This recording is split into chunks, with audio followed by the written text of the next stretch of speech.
Mesdames, Messieurs, c'est un plaisir de vous retrouver dans le cadre de ce News Sport Live. Bienvenue à tous. Nous revenons sur l'essentiel de l'actualité sportive de ce week-end qui reste dominé par le match de préparation pour le CHAN, la phase finale du championnat d'Afrique de Nations prévu au mois de janvier prochain du côté de l'Algérie après le nul de 1 but partout face à l'équipe congolaise de Brazza.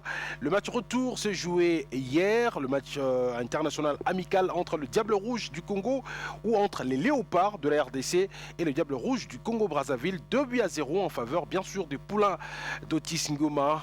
Le match qui s'est joué bien évidemment au stade des Martyrs de la Pentecôte. Otis Ngoma qui a essayé de tourner un peu son effectif, même si au poste de gardien des buts on a retrouvé l'international congolais Badjo Siadi, le gardien du tout-puissant Mazembe. En tout cas à certains postes Otis Ngoma a tourné son effectif. On a retrouvé par exemple pour les 45 premières minutes la titularisation à la ligne sur le front de l'attaque des Léopards de la RDC Adam Bossou Nzale, avec l'absence bien sûr de Glody Lilepo, ainsi que le milieu de terrain du tout-puissant Mazembe Glody Likonza blessé. Il fallait donc attendre que le défenseur du tout-puissant, plutôt les défenseurs du dernier Clément Mapembe, Peter Ikoyo, en seconde période exactement à la 49e minute, ne marque dans cette action, dans pratiquement un cafouillage. C'était bien sûr l'ouverture du score après le 0 but partout lors des 45 premières minutes où les deux équipes ont presque, on va dire, fait jeu égal, où chacune des équipes a eu son temps fort. Il fallait donc attendre la seconde période pour voir les Léopards ouvrir la marque. Et c'était sans compter Jean-Marc Mundele Makusu qui va, après avoir loupé énormément d'occasions, il va s'illustrer quand même pour marquer le deuxième but des Léopards de la RDC. On va le voir sur cette action. Jean-Marc Mundele Makusu bien parti, en tout cas sur le côté droit, qui va bien fixer le gardien congolais pour le 2-0 en faveur des Poulains d'Otis Ngoma. Allez, on va l'écouter justement, l'entraîneur, les sélectionneurs des Léopards A' de la RDC, Otis Ngoma, au micro de nos confrères sur place au stade Martyr hier après la rencontre. L'équipe Congo-Brazza qui nous a causé beaucoup de problèmes, des jeunes qui sont vifs, courageux, et puis surtout techniquement très bons. Je crois qu'il y a c'est du bon boulot qui se fait au niveau des gros centres, ça on en félicite. Par contre, le premier match, c'était notre premier match depuis plus d'un mois après hors compétition. On avait un peu du mal à Brazzaville parce que les garçons avaient une certaine appréhension au niveau de blessures. Puis il fallait changer un peu l'état d'esprit, il fallait faire comprendre aux garçons à domicile que de toute façon la blessure pourrait survenir d'un moment à l'autre, même chez les joueurs le mieux entraînés. Donc on a pris un peu le match comme un match amical à Brazzaville, alors que nos amis du Diable Rouge avaient pris ça pour un match international de très haut niveau. Donc c'est que nous on a fait, il fallait réconscientiser le garçon qu'il n'y avait pas de matchs amicaux sur les plans internationaux et qu'il fallait jouer ces matchs à fond, à 200%. Vous avez vu l'entame du match qu'on a eu dès le départ, on a voulu ne pas lâcher aucun ballon au Diable Rouge. Donc il y avait une certaine détermination et surtout amener ces garçons-là à comprendre la différence entre un match amical et un match international. C'est tout à fait logique, on a eu beaucoup de ratés en premier mi-temps dans la mesure où le dispositif qu'on avait mis en place n'a pas anticipé ce qu'on avait décidé et ce qu'on a fait tout au long de l'entraînement. Donc quand on prenait notre avant-centre qui n'a pas vraiment fait les efforts pour, qui est un peu en retrait, distrait, nos milieux excentrés, surtout du côté gauche avec Nzumbi, qui était inexistant en premier mi-temps, puis le milieu qui joue un peu beaucoup plus bas, additionner tout ça, donc l'équipe ne pouvait pas bien jouer. Donc en deuxième mi-temps, il fallait rectifier les tirs et puis corriger toutes ces erreurs. Et si c'est encore sur un pressing haut, je félicite mes garçons parce que... Des Léopards A' de la RDC. Justement après lui, il y a également le capitaine de cette sélection, capitaine également du tout-puissant Mazembe, Joy Saman Peko, qui s'est exprimé également au micro de nos confrères hier sur place.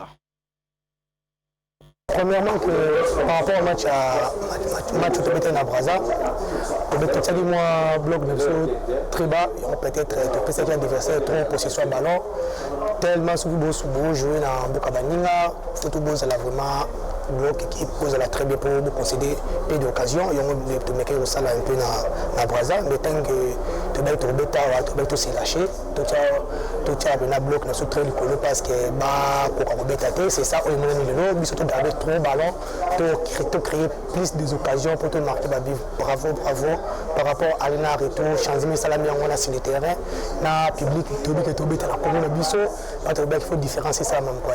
Surtout pour l'équipe nationale, Baza vraiment très touché, très décis par rapport à la résultat.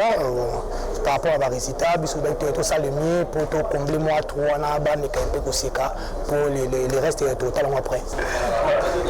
Non, il a juste plaisir à trop. Il a juste plaisir à trop. En plus, fruit, travail, détermination, concentration. Et puis voilà, il y a même des résultats. Il a plaisir, il y a un gars seulement, il y a toute l'équipe. Et puis voilà. Ouais, le football, c'est toujours comme ça. Beaucoup il y a peut-être match aller, et puis c'est vraiment t'es à fond. Et puis match retour, c'est quand même, vous avez reconnaissant la faille, peut-être mauvais emplacement. Et puis c'est pour ça l'effort, il y a quoi arranger. Et puis vous avez concentrer, déterminer. Bon ça l'effort, parce que voilà, il y a eu match aller. Il y a eu pas et il fallait peut-être tout le cacoyer, comment il joue. Et puis voilà, après, pendant le bisou, tout ça, il est quand même fort. Il y a ça là qui est derrière le bisou. Donc, pour corriger vraiment l'erreur sur match aller. Oui, c'est ça, parce que le match aller, déjà après match, voilà, tout le monde qui vraiment temps. Il y a solo là, on va entraîner, et puis quand là-bas, où ils ont qui faille dans le bisou. L'erreur, l'emplacement, tout. Et puis tu as qui corriger en haut, là, l'entraînement, le tic à la queue, avant d'entamer le match. Et puis voilà, ça veut dire que tu as qui entraîner, c'est là qui et appliqué sur le terrain, et puis on fait sur ce résultat. Voilà, c'est une erreur que on toujours travailler pour le résultat.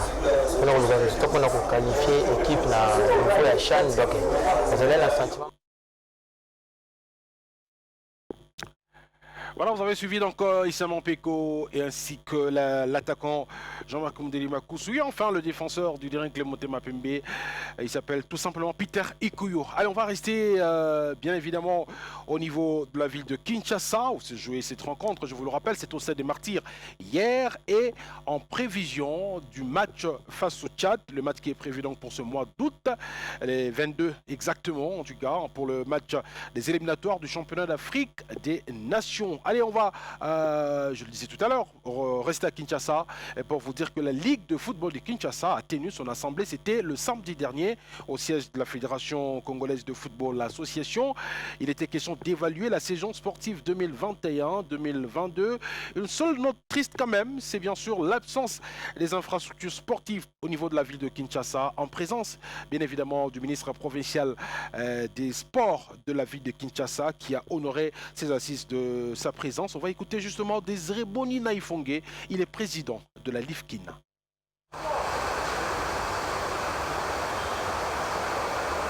Je suis satisfait dans la mesure où le rapport d'activité a été adopté à l'unanimité. Nous avons examiné les points liés à la partie technique, à la partie administrative et à la partie financière. Il faut aussi dire que ce rapport a été distribué aux sociétés bien avant. C'est-à-dire qu'ils ont eu le temps de le pénétrer et poser, exprimer leurs préoccupations par rapport à ce qu'ils avaient estimé qu'il avait passé lumière et les choses se sont passées sans problème. Mais nous avons simplement déploré le fait que le manque criant d'infrastructures dans la ville de Kinshasa pour la pratique du football. Et heureusement qu'au cours des assises d'aujourd'hui, nous avons eu la présence de son Excellence, Monsieur le ministre provincial des Sports, qui est notre autorité directe. Et nous avons nous avons exprimé nos préoccupations quant à ce. Et apparemment, il a pris note pour qu'il puisse faire un plaidoyer au sein et auprès de son excellence M. le gouverneur pour qu'une attention particulière soit accordée aux problèmes liés aux infrastructures de football dans la ville de Kinshasa. Nous avons suivi que le ministre national des Sports a mis à la disposition de la ville de Kinshasa la pelouse qui a été démantelée au niveau du stade de Martyrs, les chaises ainsi que les projecteurs pour que les travaux soient faits au niveau du stade Cardian Maroula afin que ce stade soit mis à la disposition de la jeunesse chinoise pour que nous puissions y organiser notamment le championnat de ligue de la ville de Kinshasa organisé par le PEFKI et le championnat de foot. Nous nous appuyons aujourd'hui et nous avons également parlé au cours de cette assemblée de l'innovation qui a été la nôtre pour l'organisation du championnat en cette année 2021 en ce qui concerne le championnat de la PEFKI, notamment qui s'est joué avec 2 groupes de 16 chacun. Tous les membres de l'Assemblée générale ont exprimé leur satisfaction par rapport à cette organisation. Ils ont estimé que si le problème d'infrastructure est résolu, que nous puissions voir comment on peut revoir à la hausse le nombre de clubs participants à ce championnat. Alors aujourd'hui, nous nous appuyons sur uniquement 2 terrains pour l'organisation du championnat de Ligue de la ville de Kinshasa, le terrain de Djana et le terrain G2 qui est dans un état impraticable. Ça, il faut qu'on se le dise. Voilà, c'était Désiré Bonina Ifungue, président de la Ligue de football de Kinshasa. Le club a tenu le samedi 30 juillet dernier son assemblée générale ordinaire. C'était au centre interdiocésain de la commune de la Gombe. Plusieurs points étaient inscrits à l'ordre du jour, notamment l'évaluation sur le plan financier, moral ainsi que technique de la saison qui vient de s'écouler en présence de plusieurs joueurs. Il faudra bien évidemment le savoir et qui ont répondu présent. Il était donc, comme je l'ai dit, question d'évaluer la saison sportive et également projeter la nouvelle saison qui arrive avec notamment un budget de 8 millions de dollars américains que V-Club donc entend pour la saison à venir. Sur le cas des transferts de joueurs, tous les joueurs de l'AS Club sont déclarés transférables. Il y a beaucoup d'autres points qui ont été évoqués au cours de cette assemblée. Sur le plan technique, il faudra le savoir, avec le club qui a fini donc deuxième de cette édition 2021-2022, édition quand même assez particulière. Allez, on va quand même féliciter les Manambongo pour cela. Allez, on va revenir en tout cas sur ce dossier prochainement dans nos prochaines interventions. Alors on va terminer par du karaté. Vous le savez, la Fédération congolaise des karaté a tenu la 26e édition du championnat national de karaté. C'était à Kisangani, dans la province de la Chopo, avec notamment la victoire de la ville de Kinshasa qui détrône ainsi la province du Sud Kivu. Alors on va revenir à cette activité qui s'est déroulée du 26 au 31 juillet dernier grâce à nos amis de la communication de cette fédération.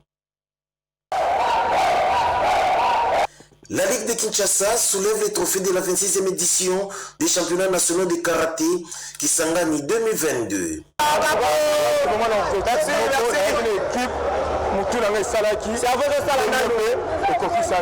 Sur les plus ou moins 19 ligues contre la FECACO, 12 ont répondu présents à cette fête nationale. Une première depuis la pratique de cette discipline en RDC. De quoi satisfaire son président. Le défi était très important, il fallait le relever. Nous avons réussi, nous avons gagné le pari. Dieu a été au centre de notre prière. Et aujourd'hui, nous sommes les hommes, je suis l'homme le plus heureux. Sur les tatamis, les guerriers ont mérité leur place à l'enfant des médailles d'or. C'est le cas de Rolika Lala de Kinshasa qui a battu Bosobola du Haut-Katanga par 6-3. Il a remporté médaille d'or dans un format